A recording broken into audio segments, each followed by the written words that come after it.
ধুবুৰী জিলাৰ চাপৰত বুধবাৰে দুপৰীয়া চলিল প্ৰশাসনৰ উচ্ছেদ অভিযান। চাপৰ নগৰৰ ঘূৰ্ণিমাৰীত দীৰ্ঘদিনৰ পৰা বেদখল হৈ আছিল চৰকাৰী ভূমি।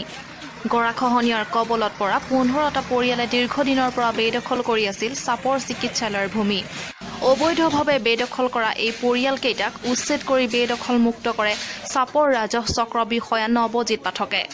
ইপিনে একেদিনাই চাপৰৰ ধীৰঘাট স্থিত 31 নং ৰাষ্ট্ৰীয় ঘাইপথৰ দাঁতিত থকা চৰকাৰী ভূমি বেদখল মুক্ত কৰে বিষয়াগৰাকীয়ে। চাওক চাপৰৰ এক প্ৰতিবেদন।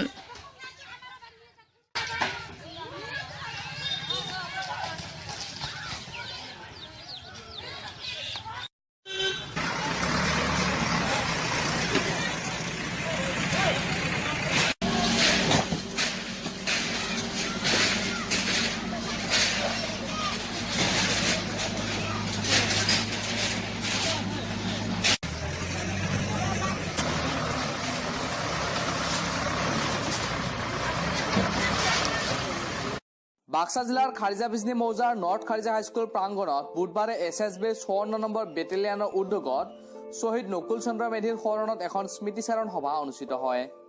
2013 চনৰ 6 ডিচেম্বৰত সন্দেহজনক NDFB সদস্যই কৰ্তব্যৰত অৱস্থাত SSB জোৱান নকুল চন্দ্ৰ মেধিক অপহৰণ কৰি নি হত্যা কৰিছিল।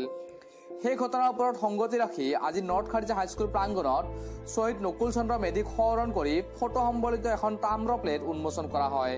আজিৰ এই স্মৃতিচাৰণ সভাখনত শ্বহীদ নকুল চন্দ্ৰ মেধিৰ পৰিয়ালৰ লোকৰ লগতে SSB উচ্চপদস্থ বিষয়া 20 নং মথনগুৰি সমষ্টিৰ MCLA গৌতম দাস, বিদ্যালয়খনৰ শিক্ষক শিক্ষয়িত্ৰী আৰু ছাত্ৰ ছাত্ৰীৰ লগতে অঞ্চলটোৰ ৰাইজ উপস্থিত থাকে। এই সকল ব্যক্তি এনে ব্যক্তিসকলক যদি আমি এনেকুৱা ধৰণে স্মৰণ কৰিব পাৰোঁ,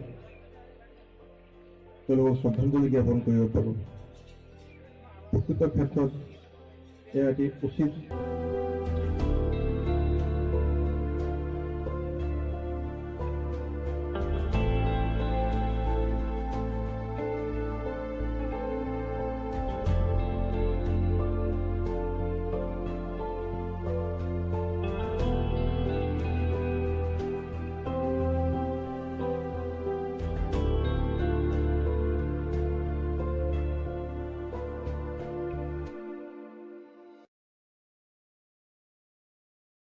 খাৰিজা বিজনী হাইস্কুলত আমাৰ এই অঞ্চলৰ এজন শ্বহীদ SSB তেখেতে কৰ্মকৰ্তা আছে, সৈনিক আছিল নকুল চন্দ্ৰ মেধি। তেখেতে 2013 চনত অপহৃত হৈ এটি সংগঠনত উগ্ৰপন্থী সংগঠনত তেখেতে মৃত্যুবৰণ কৰিছিল। আজি SSBৰ 54 নম্বৰ বেটেলিয়ান কোম্পানীৰ দ্বাৰা তেওঁলোকৰ চিঅ'ৰ লগতে কৰ্মকৰ্তাসকলে আহি পেলাই এইখন বিদ্যালয়ত, যিখন বিদ্যালয়ত নকুল চন্দ্ৰ মেধি শিক্ষা গ্ৰহণ কৰিছিলে, এইখন বিদ্যালয়ত আহি তেওঁলোকৰ ছবি সম্বলিত এটি পোষ্টাৰ টাইপৰ প্লেট তেওঁলোকে স্থাপন কৰে।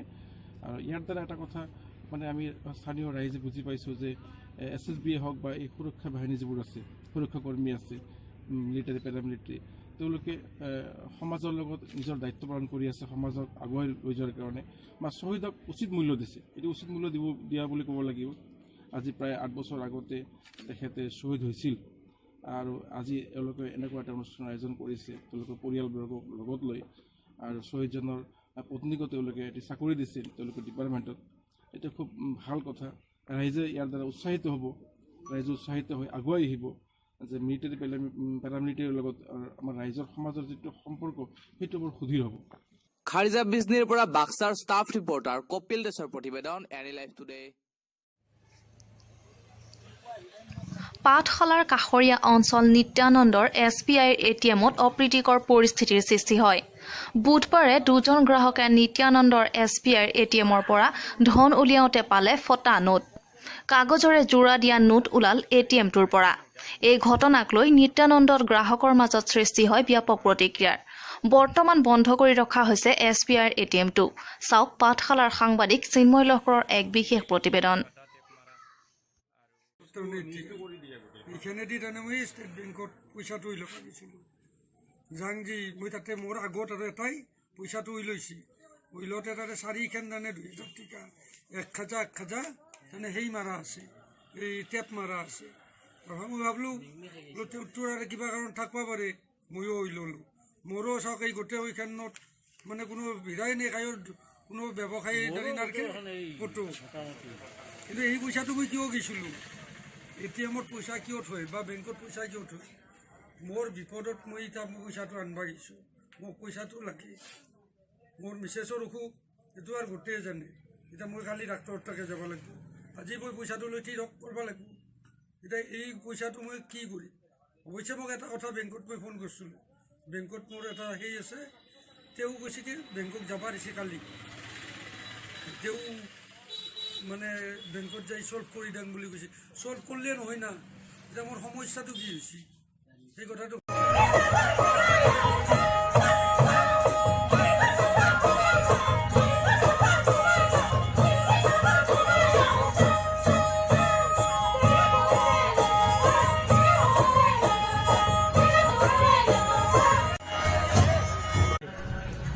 बे नायनो थाङोब्ला अबयसे अनेक गोलाव जालांसिगोन आङो ओरैनो बुंनो लुगैबाय जे बाथौआ 18 जरा खुन्थियाखौ नोंथांमोनहा अबेनिफ्राय আমাৰ সমাজখন আমি প্ৰাণীখিনি জীয়াই থাকিবৰ কাৰণে আমাক যি প্ৰয়োজন বাথৌ ধৰ্মত যিখিনি সামাজিক ৰীতি নীতি আছে যে 18 জোৰা আপোনালোকে খুঁটিৰে 18জন গুৰুৱে সামাজিক ৰাজনৈতিক অৰ্থনৈতিক সকলো দিশতে যিখিনি ৰীতি নীতি দি থৈ গৈছে এই চহকী ৰীতি নীতিৰে আমি এখন সুস্থ সমাজ প্ৰগতিৰ সমাজ সমন্বয়ৰ সমাজ সম্প্ৰীতিৰ সমাজ গঢ়িব পাৰোঁ যিখন সমাজত আমাৰ ল'ৰা ছোৱালীক মানৱ সম্পদ হিচাপে সৃষ্টি কৰি আমি এখন মৰম চেনেহৰ আধ্যাত্মিক